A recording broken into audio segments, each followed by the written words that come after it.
চলতি বিশ্বকাপে গোল্ডেন বুটের চূড়ান্ত লড়াইয়ের মুখোমুখি এমবাপ্পে মেসি। 10 গোল নিয়ে শীর্ষ অবস্থানে কিলিয়ান এমবাপ্পে, অন্যদিকে 8 গোল নিয়ে দ্বিতীয় স্থানে আছেন লিওনেল মেসি। ফলে স্পেনের বিপক্ষে ফাইনালে মেসিকে গোল্ডেন বুট জিততে হলে অন্তত 2 গোল করতে হবে।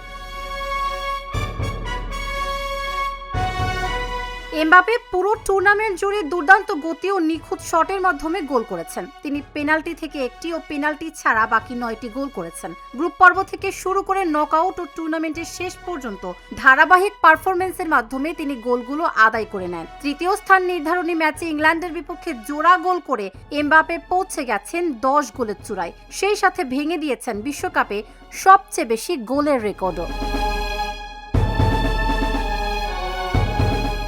অন্যদিকে আর্জেন্টাইন কিং মেসি তার নিখুঁত পাস, মাঠের দারুণ নিয়ন্ত্রণ ও ঠান্ডা মাথার ফিনিশিং এর মাধ্যমে গোলগুলো করেছেন। তার 8টি গোলের মধ্যে কোনো পেনাল্টি থেকে করা গোল নেই। পুরো টুর্নামেন্টে তিনি দলের প্রধান প্লে মেকার হিসেবেও খেলেছেন, দলকে ফাইনালে তুলতে সাহায্য করেছেন।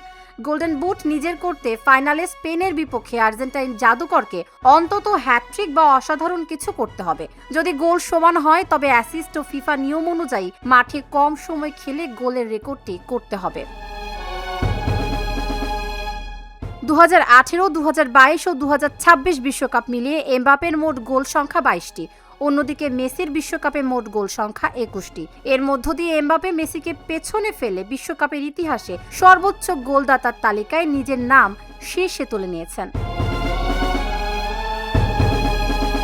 ফুটবল বিশ্বের সবচেয়ে বড় দ্বৈরথ এখন গোল্ডেন বুটের লড়াইয়ে। একদিকে তরুণ তুর্কি কিলিয়ান এমবাপ্পে, অন্যদিকে ফুটবলের মহা জাদুকর লিওনেল মেসি। ফুটবল ভক্তদের চোখে এখন একটাই প্রশ্ন, কে জিতবে গোল্ডেন বুট, এমবাপ্পে না মেসি?